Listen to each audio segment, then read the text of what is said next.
যেমন সাপোজ বলছি কালভৈরব, কালভৈরবকে তুমি যদি কালভৈরব তোমাকে সাক্ষাৎ দর্শন দেয় তুমি সহ্য করতে পারবে না, এত পাওয়ারফুল, এত পাওয়ারফুল, পারবে না, ফেটে যাবে, পারবে না তুমি।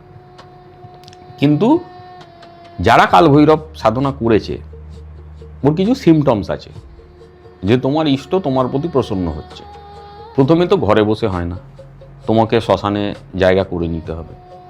দ্বিতীয়ত হচ্ছে তোমার ওই যখনই তুমি করবে একটা 1 রাত্রিরের হয়, ঠিক আছে, একটা 3 রাত্রিরের হয়, আর একটা লম্বা ফেজের হয়।